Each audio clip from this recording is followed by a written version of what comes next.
Hello, my name is Jim. This is my podcast, The Bloody Vegans. You're very welcome to it. Each week, I'll be travelling ever deeper into the world of veganism, discovering along the way a multitude of viewpoints from the political and ethical to the practical. I'll be doing this through a series of conversations, each aiming to further illuminate my understanding and hopefully yours of all things plant-centric. And this week is absolutely no different. I'll be chatting to another plant-based pioneer, this time in the form of strength and conditioning coach Matt Dickens. Matt's an incredible chap, an athlete himself, rugby player predominantly, but does all kinds of other sporting activity as well. Rugby player, in fact, for the world's first vegan rugby team, the Green Gazelles, who we heard from on the Bloody Vegans podcast a couple of weeks back. So do look out for him appearing for them, hopefully soon-ish, if we can get back on a rugby pitch at some point soon. But Matt has incredible experience coaching some of the world's most elite athletes in a variety of sports, whether it be MotoGP, rugby, lacrosse, you name it. He's probably coached somebody in that sport. He's an incredible chap and uses veganism to power all of that wonderful movement. So without further ado, it's a conversation between me and Matt Dickens.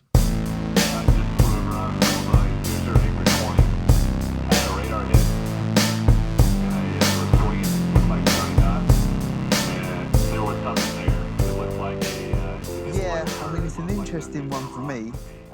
It's funny you mentioned social media because when things are consistent and certain, then I know what's going on. I have certain contracts with work, and that's what I focus on. And I put things on social media sporadically.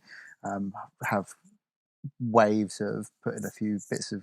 I try to put some decent content out there, and then I'll just not be interested in it for a while, and I try not to live my life, so to speak, on social media. However, since COVID has come about, I seem to be spending my life on social media. And because there is no...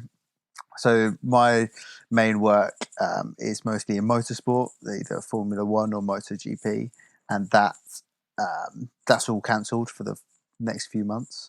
I also work in schools, and they're closed until September, like coaching, strength and conditioning. And then I work with a few private athletes of various different sports, but I can't see any of them, and that's like one-to-one coaching. So all work is off at the moment. So trying to capitalize on the connecting with people remotely. But I guess trying to reach more people who are stuck, can't go to the gym, still want to train for health, fitness, make specific like gains in strength and power and fitness, and especially all those people who play a sport at the weekend, like rugby, like football, hockey, basketball, like whatever they're playing. They're very athletically minded individuals, but they can't go to the gym, they can't socialize, they can't go and play and train 2-3 times a week. So I guess I'm trying to resonate with them, putting all my training like on live sessions via Instagram, and interacting with people, and it's actually been really fun. It's made my training so much more fun because you have like, whilst I'm the one on the screen, people like chat to you and fire emojis at you, and tell you, like, you can still have competitions with people over how many reps you do and that sort of thing. I can still structure a specific program. It's not, for me, it's not about just doing exercise. It's about, we're going to make progress with our upper body strength or our lower body strength, or we're going to try and run faster. And yeah, the sessions have been so far so good. This is a point now I really want to like hone in on, if that's okay. That you talked about, like programming with a real kind of specificity, if you like. So real kind of focus on a functional element of sports, and being very specific with that. And forgive my complete naivety, is that one of the key differences between, and no disrespect to them at all, but your kind of common or garden PT and a strength and conditioning coach? Just for the layman like me who doesn't necessarily understand the difference at first glance. Yeah, absolutely. So yeah, that's it. I mean, a personal trainer, which is where I started, and don't have any disrespect for personal trainers, other than I just don't like the qualification, because people are churned out for after 4 6 week or 4 to 6 week courses, or even online courses these days, with actually very little knowledge and understanding. But the typical personal trainer will work with maybe general public with this regard to exercise, and maybe burning a few calories and losing some weight, whereas a strength and conditioning coach will take a structured approach, with a full understanding of like anatomy, physiology, biomechanics, towards specific goals in increasing strength, power, have an understanding of how they can do that. And it's much more of a long term approach that's specific mostly to the individual, because everyone's different, right? Whether you're an elite level sprinter like Usain Bolt, or you're um, Joe Blogs who goes to work every day and likes to play football at the weekend, everyone's got a different body shape. Everyone's got different likes, dislikes, genetic preferences on what they respond to. So, yeah, so I think a strength and conditioning coach, and it is the way it is. Most strength and conditioning coaches will have at least a degree, if not a master's, in strength and conditioning science, or um, sports science and physiology. And then there are some higher level qualifications that are quite hard to get, and accreditations with professional bodies, that enable them to. I think the ultimate goal of a strength and conditioning coach is mostly to work with professional athletes, and to do so, you're responsible and got to be accountable for people going out, not just to perform at the highest level on a worldwide stage week in, week out, but certainly their livelihood, and reputation, and a lot of other pressures. So where does work sort of typically kind of come from for an S&C coach? Do you build up a particular kind of clientele in a sport, a particular reputation in a given sport, or are they much more cross-functional than that? Is it more like, a bit of a sounds a bit of a flippant term, but almost like gun for hire kind of thing? Like if you can translate your knowledge into, I don't know, elite level swimming or elite level cycling, or you pick your sport and the S&C coach studies for that and figures out the plan? Or is it, you come and see Matt if you want S&C for rugby or motorsport, or like is it that specific? Um, you could argue it either way. There's there's benefits to honing your skills and your craft in only one sport, and there's benefits to, and there's certainly strength and conditioning coaches who have worked their entire career, 20 odd years in one sport, and have a fantastic reputation for doing so. And then there's also benefits to working in multiple sports. For example, I started in Premiership rugby for 4 years. Worked in Olympic diving for British Diving for a couple of years. Went snowboard or skiing. Yeah, switched to alpine skiing. Lived in Andorra for 3 years, and now mostly work in motorsport and some rugby again. Um, so so I've got a really wide, diverse selection of sports that I've come from, um, but and I think there's huge benefits to that, because I've applied the same principles, the same like scientific principles, so to speak, and the same principles of understanding an individual, like athlete, and who they are and what their sport needs. So we still use the same like analysis of a sport, analysis of an athlete, and apply the same principles to get them to where the individual wants to be. And I've certainly feel like I've benefited from working in different sports and seeing, oh, I could take that thing from skiing and actually apply it into rugby, which perhaps someone who's only been in rugby may not have learnt, but at the same time they spent 10, 15 years in rugby, they've probably learnt a whole lot of things that do work and don't work. So I think there's pros and cons to both, and you'll certainly find S&C coaches who come from like both backgrounds. Yeah, that makes sense. And definitely that point around if you've got some experience elsewhere and you've got the creativity to understand how the two things, how the transferable skills come in, then that can't be harmful. Like, to your point, if you've done elite level skiing and you can see a parallel in, I don't know, the particular lateral movement or the horizontal movement or whatever it is that you see from an athlete in that sport, and you think, actually that would work so well for my client in whatever it may be, motorsport, I guess that would be how it would work, I guess, right? Yeah, absolutely. Yeah. And I'm so lucky at the moment. I work with such a diverse selection of, so like the private clients I've got, so to speak, or like individual athletes that I work with outside of professional contracts. I work with a really awesome up and coming windsurfer. I work with a lacrosse player who plays for Wales. She's awesome. And an awesome MMA fighter, a selection of like young rugby players, an academy footballer. And yeah, so for those, and then a rower, like a masters rower who goes and competes internationally, and those sort of things, and then a selection of like people who just have like really complicated injuries, who aren't necessarily high level athletes or even amateur athletes, but they have there's a big gap in the market for, well, there's just not a presence of someone out there in the public space who rehabilitates injuries back to like a physical performance level.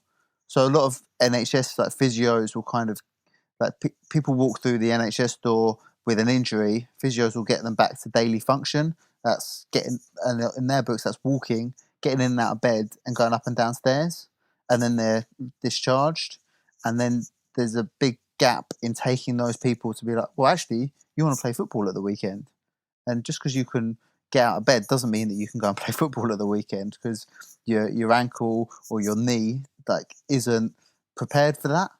And so I work with a few people who have complicated injuries, especially around the knee or the back and the shoulder, and get them kind of back to where they want to be, because we all love being physically active, right? It's so good for not just our physical health, but our mental health.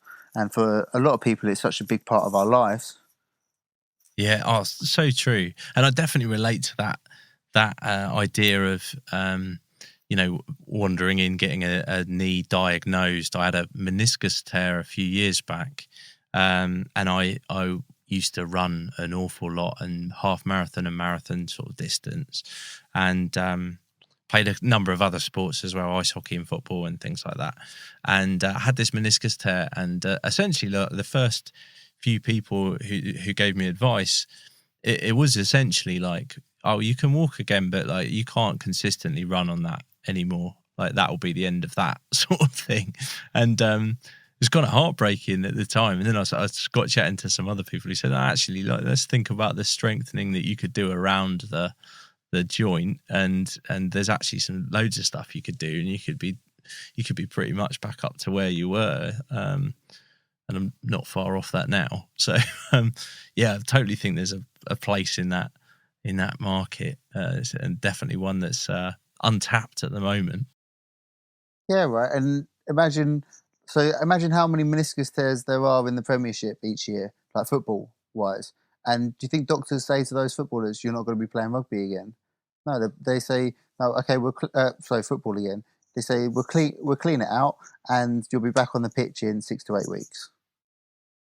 So the fact that you can say that to like one person, and then say to another person, "Oh no, you've got to stop physical activity completely," I think is is somewhat misaligned, you know? Yeah, totally. Yeah, it's almost like, well, it's not that person's living, so therefore, they don't need to worry about it. But actually, like, it's, for most of us, whether we're Premier League athletes or kind of, kicking the ball around in the park. This is the stuff we sort of live for, and without sounding too dramatic, but being physically active, so it's so important to all of us, and particularly at the moment, think about how much people are yearning that particularly competitive sport angle. I know I am. Like, it's great doing stuff on your own, but you just want to be out with a team again. Yeah, absolutely. I totally feel that. Yeah, I bet. There's only so many Instagram lives that will scratch the itch, right? Yeah, that's so true. I've got to say, I'm so lucky with the community and the people that come on my Instagram lives, because I get so much banter. So there's quite a few athletes that I've worked with in the past, or there's quite a few. I've actually had quite a few like professional rugby players like join on the lives, which is good, which is really nice. Especially for like the mobility and like the easier movement stuff, because they've got programs that's given by their clubs that they need to do, but they still jump on for like the low intensity sessions. But the banter is brilliant. I get so much abuse, but it makes me laugh, so it makes it so much more fun and worthwhile. I bet it does. It must be hard to keep a straight face when you catch an eye of a comment or something. I'm trying to do a routine here. That's funny. I'd love to sort of reverse out from the S&C and back to the root of veganism for you. What was the initial inspiration point? What sort of pointed you towards veganism? Was it, I'm guessing it's a health and fitness thing was the primary reason and the rest followed, but was that the case for you? Oh no, Jim, it was the complete opposite. Genuinely, I spent most of my life and career living and breathing health and fitness. I probably preached to tens, if not hundreds, of athletes that they need to like eat more meat, eat more protein, like build more muscle, that sort of thing. I've even argued with a specific vegetarian ski coach in the past that no, we need more. No, the guys need more meat because they're losing weight through the winter, and they just need to. Okay, they need to eat more calories, but also they need more protein in their diet. So that's where I came from, and I started cutting down on how much meat I ate as a result of watching Cowspiracy and realizing the impacts on the environment, and thought I kind of care about the environment, so I want to have less of a negative impact on that. And then, and I'm a huge believer in being true to yourself, or being happy comes from aligning our actions with our values, right? And that's something that I've learned over the last few years. But I really wanted to align my actions to my values. I really believe that I care about the environment. So we'll get on to the fact that I fly around the world for Formula One or that in a minute, because that's something that I'm trying to get out of. But so that's where it started, and I cut down to about 4 years ago. I cut down to like meat or chicken and fish like once a week, basically. And I did that for about 6 months, and then I think just through once you start paying an interest in something, and social media kind of funnels information towards you. Over that time, I just saw so many videos and things that opened my eyes towards the ethical aspects of it, and the process of the animal food industry, which I was just blind to before. I was blind to the billions of animals that get slaughtered every day and the process by which it's done. And this might be the wrong platform or the right platform to share it, but I guess when I was younger, maybe go back like 10 years or so, in my life, I've killed animals. So I've been fishing. I've shot a rabbit before, and those sort of things. And I didn't really have any connection to those actions in the past. Maybe call it immaturity or lack of conscience or whatever. And then after this period of time of seeing a few videos and my eyes starting to open, I just kind of said to myself, well, if that animal was in front of me, like I probably deep down I could kill it, but I wouldn't want to. I'd want to look it in the eyes and let it live, like the same way that I'd want to stroke my dog and interact with my dog in a loving way. I could have that same connection with a cow or a sheep or a pig or even a chicken. And my auntie had chickens, and I was just like, oh, like animals. Like I'd rather not kill them myself. And if I'd rather not kill them myself, then why should I? Why should I pay someone else to do it for me? That's a really like. That's definitely not aligning my actions with my values. It's cowardice, if anything. And so I just stopped. And from a health and fitness and like nutrition point of perspective, I kind of thought I'd fail. Like I didn't believe much of the health benefits. I thought, right, I'm going to give it a go. I'm going to go fully plant based or and vegan.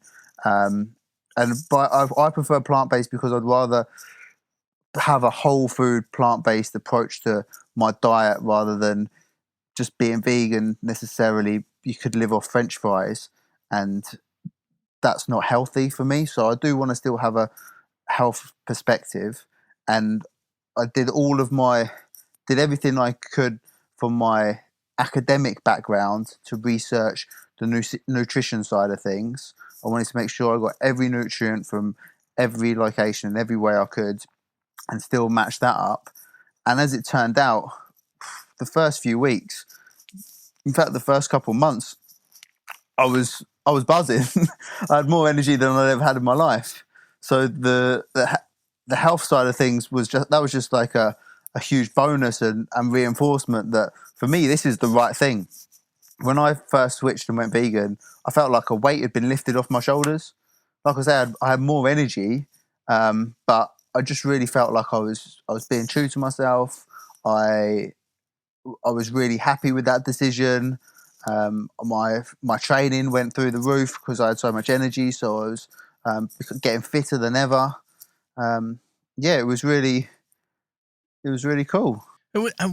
I'm imagining, like, I mean, you've got some serious qualification in kind of health and fitness, which I'm presuming, I guess that basis was largely rooted in the science around eating an omnivorous diet. So this research, when you had to go back and sort of almost recheck all of that information you'd heard and adapt it, was that an easy process? Did you find there was many open doors to push on to find that information, or was there particular people who guided you? What was that process like? Oh, that's a really good question, and it was a few years ago. So excuse me if I have to pause to think about a good answer. um, the It wasn't too difficult. I think from an academic background, it's very much, and my master's is not nutrition based, or whilst there's elements of nutrition in it, it was more the science of strength and conditioning, so getting fitter and stronger.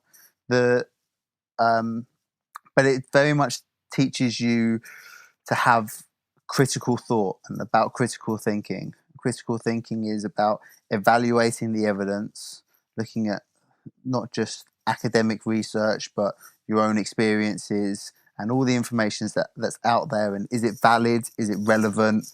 And how much value does that hold? Because there's research studies out there that are conducted that say something's good for you, but they're done on 5 people in, like who eat nothing but chips, and then suddenly they have an apple once a day and they feel a bit better. Like that's not actually relevant. So you look at larger studies and all of these kind of things. So I took those principles and looked at various sources, information that was out there, and just took the principles of basic nutrition, right? And if I'm training however much a day, I'm like a strength power athlete, then I know that I need a certain amount of protein to support my like regeneration of like muscle mass and tissue and recovery, so to speak. And you need a certain amount of amino acids in order to build that protein. But it doesn't matter where that comes from. And if you're eating a load of lentils and rice, then you're going to get all of those amino acids, and the quantity that you need throughout the day. So it's kind of like, okay, that's great. And then some things that are harder to get on a vegan diet are like omega-3, because ultimately flaxseed and chia seed, whilst they contain a type of omega-3 in them, like ALA, our body needs a hell of a lot of that in order to convert it into like DHA and EPA, which is what is in like fish oil. So it's easier to get the omega-3 that you might need from fish, whereas you just need to eat more of it if you're getting it from like flax seeds and chia seeds. But then there's also good research out there to show that populations of people who are vegan, who get omega-3 from plant-based sources, actually become up to 40%, or might be 50%, but I think it's 40% more efficient at converting that ALA to EPA and DHA. So then you're like, oh, okay, that's good. Then I'm just going to adapt. And that's what humans do. That's why we're most intelligent species, and why we're here like thriving in the way that we do is because we adapt, and we'll adapt to the diet that we get.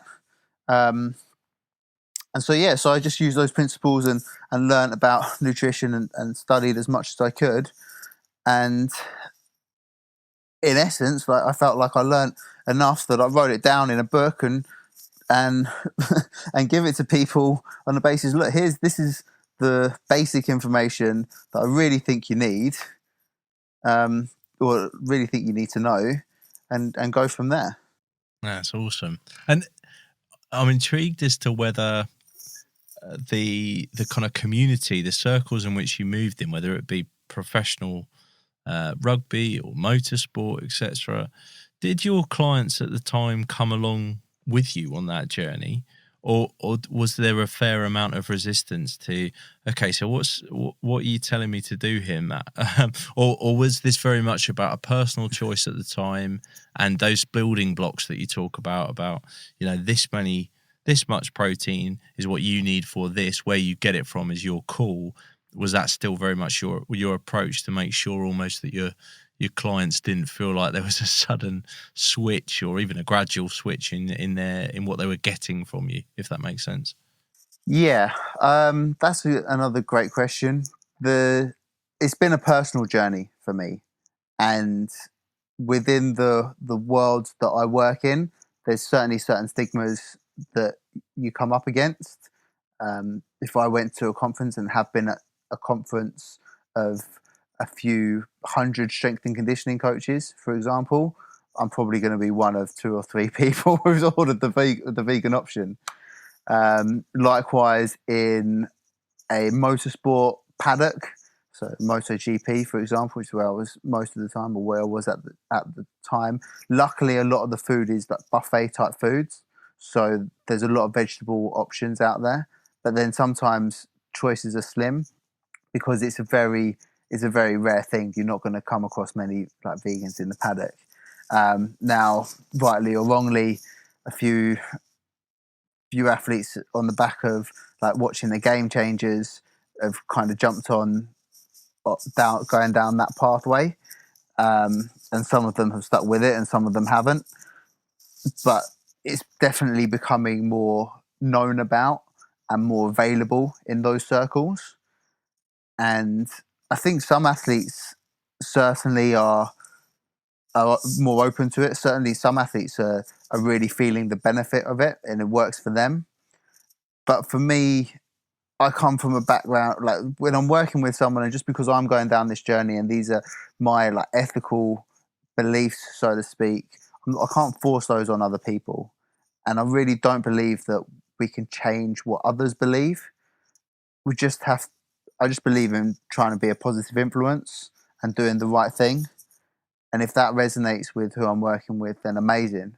And I've been very lucky that the main athlete that I was working with at the time, when I made that like full switch, Bradley Smith, who's a MotoGP racer, was extremely open to it, extremely supportive. Every time we go out, because we're on the road all the time, we go out for dinner, we'll look on Happy Cow as to like where the restaurants are to go to. He's very keen on healthy food and plant-based food, and is more than happy to eat like vegan options and thoroughly enjoys doing so.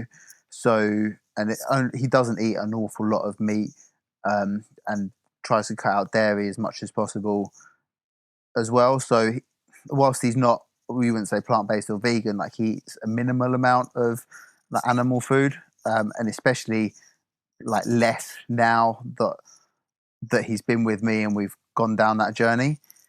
The Yeah, and I think it's difficult to force your views and beliefs on people, because you offer it's human nature to defend what we believe. So you're always going to be met with resistance if someone believes something different. That's why being vegan is so controversial to people who don't see our perspective, because it automatically challenges their belief structure.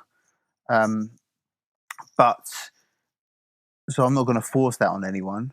But as a consequence, and having now put out a lot of plant-based information, people who are already on that train of thought and going down that similar journey have certainly like sought me out and asked for advice, and I've ended up working with a lot more people who are, if not entirely plant-based, then going down the route of trying to eat more vegan options, eat less animal products, which I can only see as a great thing.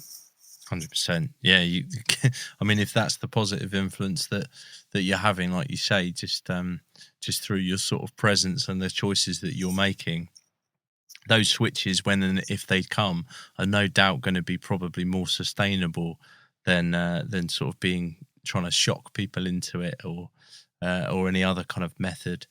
I'd love to get your view on something you mentioned back there, which is the kind of the game changers phenomenon, if you like. We're, I suppose, a few months out of that directly now, but it's still one of the subjects that certainly people want to talk to me about when they hear that I am vegan or have a vegan podcast. It's you're definitely up for debating if you put yourself in those circles. And one of the things that people talk about is the science behind, and the pros and the cons, and the debunkings, and the this and the that. And I'd love to get your perspective as someone who kind of lives and breathes that world, because I think it must be, and I am not in any way qualified to comment really, and I think Game Changers has done some amazing things for the kind of the presence of veganism and the thought-provoking ideas it portrays. But I'm intrigued as to your point of view in terms of it standing as a piece of sort of science almost. Like, what's your view on it? Okay, I have a split view on the Game Changers, Jim. So I think the Game Changers as a documentary is great at setting out what it intended to do, what James Wilkes intended it to be. But at the same time, I feel very sorry for him in the way that the vegan community jumped on it and used it as a poster for veganism, because James Wilkes set out to show people that it was possible to perform at the highest level on a plant-based diet or on a vegan diet. And there are a few, and a very few select individuals in the world who are thriving and performing at that level on a worldwide stage in athletic events of various natures. And that's brilliant, and yes, they are. But I think the way it's been portrayed by a lot of media outlets, and almost twisted in a way to say like you'll be even better if you're on a vegan or plant-based diet, or all these benefits will come as a result of going vegan, isn't necessarily true, because those people who James Wilkes highlights and cherry picks as like great individuals in their in their specific disciplines are the less than like 1, if not 0.1% of like worldwide high level performers. Does that make sense? Yeah, it makes perfect sense. Yeah. Yeah, and then but I think a lot of the media, rather than the film, has twisted it that way. And then also from a scientific perspective, a lot of the arguments, like it's a great documentary, it's interesting to watch, but I'm sat there thinking, no, no, no, I disagree with that. No, that's quite a weak. That's weak, and that's weak, and like just how it starts with about gladiators being like the champion fighters of their generation, and they were fed a plant based diet, and it was, for me, it's more a fact of gladiators were slaves. They were forced to fight. The better ones survived, otherwise they died, and they were fed the scraps of the scraps because they were slaves. So they weren't good. They definitely weren't going to be given any meat. Um, so it's more of a fact of they were awesome fighters because they were slaves. They had to fight to survive, and they were fed a plant based diet. Not that they were, but the documentary portrays that they were awesome fighters because they were fed a plant based diet. And for me, that is misrepresenting information. And there's a theme of that kind of throughout the documentary. And I think there's some great points in it, especially regarding saturated fat in the arteries and in diets, and how it affects blood flow. But I also don't believe that matching the fat content of a of a burrito with beef in to one with a bit of avocado is is valid, and certainly not scientifically valid, because but there are huge benefits on cardiovascular performance and blood flow on a plant-based diet. I massively believe that, but then I even know the person who conducted the research on bench press performance and how it improves. I can't remember the numbers, and I'm useless for numbers. I'm sorry, but there's a study on beetroot and beetroot juice and how it improved bench press performance. And in the documentary, it's really misrepresented because it says, okay, people who drank this beetroot juice, their bench press went up by like 120%, basically. But it's not that their 1 rep max. They went from like 100 kilos to 120 kilos just from eating beetroot juice. It was actually like the number of repetitions they did at 60%. So it wasn't that their maximal performance went up, it was more their endurance performance went up. And guaranteed, I know for a fact that all of the participants on that study were not on a plant-based diet. They were omnivores. So to use that as data, like, yes, they may have had some beetroot juice. Yes, it is a vasodilator. It does contain nitrates. It can improve blood flow, and it definitely can improve endurance performance. Isn't the whole picture.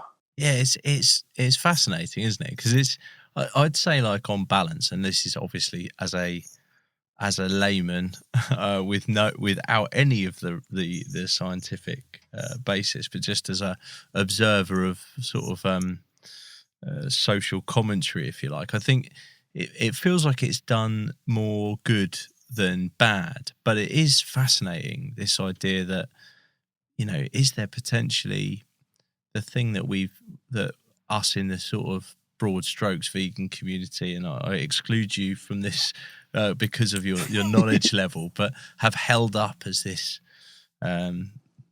this kind of almost, well, pardon the pun, but this game changer in terms of convincing the omnivorous community is rested upon some foundations that are a little shaky, or at least nuanced, and there's a few, well, it's not quite like that. It sort of does feel like it's potentially, I'm not saying it has, but could do more damage than it's done good. I mean, I don't think it has yet, but it's an interesting discussion. Yeah, Jim, I think it's done great things. I think the influence that it's had is positive, right? I'm vegan. Like, that's my perspective. Like, I'm all for a plant-based diet, and to have that influence, amazing. But perhaps under the wrong guise, maybe for the wrong reasons, or it's gone about it way in the wrong way. Now, Jim, just going back, it's quite funny because going back to what I said earlier about like human nature and challenging our belief systems, and people are defensive. A lot of people who listen to your audience are not going to like what I just said because it's going to disagree with what they believe, and that's why it's quite difficult for me, because I honestly believe having that critical thought and critical thinking critically about stuff, being open-minded to actually examining the evidence for what it is and how valid and applicable it is really difficult. And just to say that, because a lot of people have used it and got, I don't want to say on the bandwagon, but certainly pushed it to support that vegan argument and things, is because by human nature, because we believe something, so many people are searching for that confirmation bias.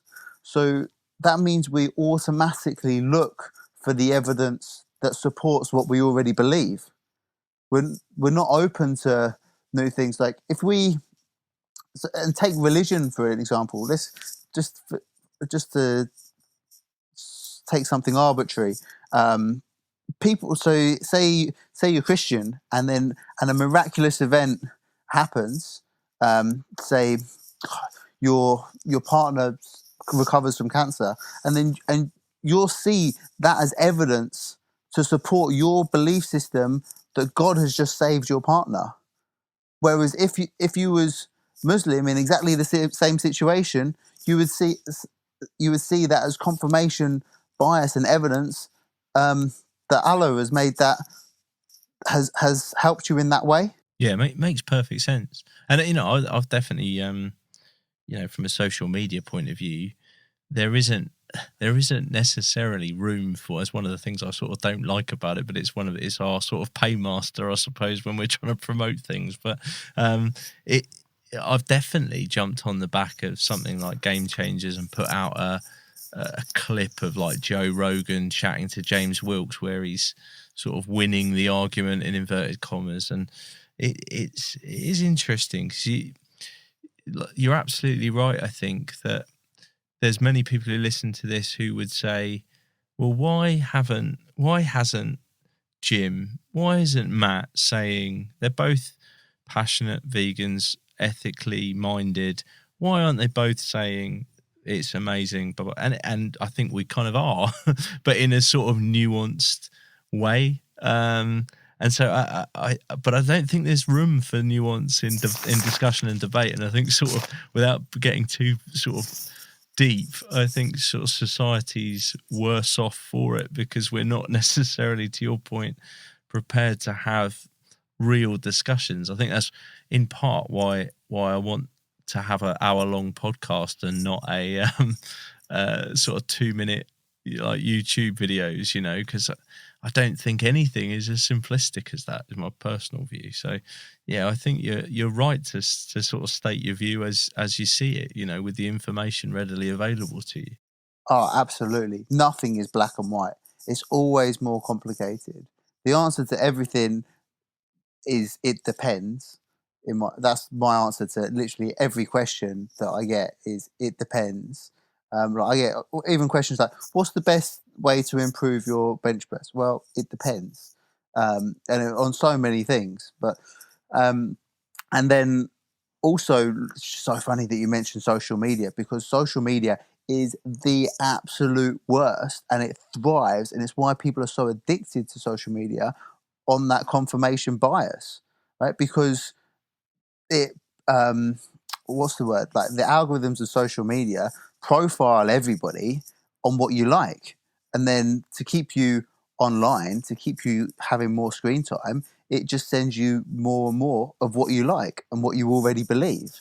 And that's why it inspires extremists ultimately. Now if you're a cat lover and you like watching Some of your friend shares a video of the kittens like playing with a little tennis ball, and then you click like and you watch the whole video, and then another friend shares another video of some cats playing, and you click like and you watch the whole video. Well, then Facebook is just going to start flooding your feed with like videos of cats, right? And that's true. But if you're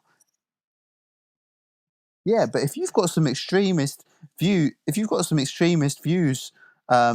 about like anti-capitalism and things, then and you start paying an interest in that, and then Facebook's going to start flooding you with more of that kind of information, and it's going to push you down a certain road, and that could be, luckily for me, it was veganism. but yeah, interesting. Yeah, you're absolutely right. Yeah, it totally does, and yeah, I think we're all guilty. We're all guilty of whatever it is that we're into, and we all reap the benefits of that too. Like whether it's my feed is full of ice hockey videos and veganism, and in a way, I'm quite happy with that.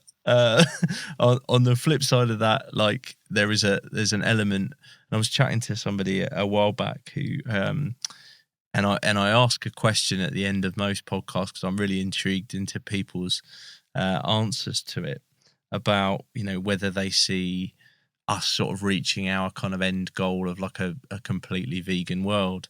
And this guy, obviously much more worldly wise than me, said, I think there is a real danger when we're sat in our kind of very Western social media driven societies, that we think we're sort of winning that debate, or we're moving things forward, and we are, but we have to understand the pace and the scale at which we think we're moving things is nowhere near what it actually is, because of this sort of clickbait kind of click funneling. The whole algorithm piece is sort of making us think that it's we're incredibly successful and everyone is switching to veganism, and it's just not the case. No, that's exactly true. Yeah, you could say exactly the same thing. But yeah, I mean, personally, I'm not trying to change the world. Like I understand that why people feel so strongly about it is, and it is such a passionate area, and I don't want animals to suffer, and I really don't, and that's why I choose not to contribute to that in any way at all. But I also think that on a deeper level, there's always going to be that people are always going to have differences of beliefs in the world. We're never all going to believe the same thing, and we'll live a much. I believe in the activism that I do by spreading a positive message and spreading positive plant-based and vegan information, and working in the way that I do, and helping people who are interested in that lifestyle, and especially the nutrition habits, making that more sustainable for them, helping them make healthier choices and thriving on a plant-based diet. And I count that as a form of activism, and I'll certainly share valid information like via social media, and certainly about like the animal food industry, because I think it's evil, and I understand why people are so against it. But to live your life in a constant fight, or always wanting to change the world, is a difficult life to live and a difficult burden to carry. And I think I'm trying to just accept that there will always be differences of opinion, different perspectives, different beliefs, and that's okay. And maybe again, this is the wrong platform to share that perspective. No, I don't think it is, because I think actually there's all kinds of vegans and all kinds of activists. It's a real strong thread on certainly on the discussions I've had and in the podcast that activism is perspective. I suppose the voice of the podcast, if you like, is definitely that there are there are so many types of activism, and they're very valid. I remember when I came into the sort of quote unquote vegan community, and was of the view at the time that what I was doing wasn't really activism, and that real activism was kind of being on the front lines of protests, like being at a save at an abattoir, those kind of things. And I still, I still have huge respect for people who can do that. And for people who live in that fight, I think we can look back through history at when there's been like seismic changes in society, civil rights and so on, and it always takes people relentlessly fighting. However, it also takes, I think, people kind of humbly and quietly going about their business and influencing others to change their opinions. And I think that takes authors and chefs and strength and conditioning coaches and podcasters and all kinds of different people. I think that's what it's about. That's my personal perspective. So actually, yeah, I think while some people might listen to it and think, well, actually, no, we should all be fighting on the front lines, I think that's cool for lots of people, but it's not everyone has that in them, but they have some other form of activism. So yeah, I'm with you, I think, on that point, that what you do is absolutely activism. I don't know too many other S&C coaches who are passionate, ethical vegans. So there is no doubt you're having conversations with people that otherwise wouldn't be paying attention to protesters and even documentaries and bits and pieces that sort of perpetuate the traditional vegan message. Yeah, absolutely. I completely agree with you. And don't get me wrong, I'm extremely grateful for the people who go out there and directly save animals' lives and shut down slaughterhouses. That is fantastic. And yeah, huge respect to anyone who has that fight and that spirit and that compulsion in them. It's amazing. Yeah, and but like you say, to be in my circle and circulate with the people that I do, and yeah, hopefully start stimulating specific conversations around the matter that wouldn't necessarily take place, and get people thinking that wouldn't otherwise even consider it, is another way of, I guess, influencing change without trying to influence change. Yeah, absolutely. I think we talked about it, didn't we, when we met up to play for the Green Gazelles and do a bit of a training session a while back, and we were talking about Lewis Hamilton. And I remember that conversation sort of. I know he's a very high profile example, but just I can't think of someone in that world who would have caused that much discussion and provoked that much thought, even if it's a passing, okay, what's this veganism thing that he's talking about? And that might lead to a conversation, and that might be 6 months, it might be a year later, somebody thinks, do you know what? I'm now further enough down that journey that after I've seen what I've seen, I'm gonna go vegan. That seed might have been sown from way back in a interview they saw with somebody like that. Yeah, absolutely. Like, Lewis is a great guy.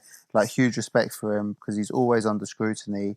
But he's got a massive platform to share a really positive message, and he really tries to do that.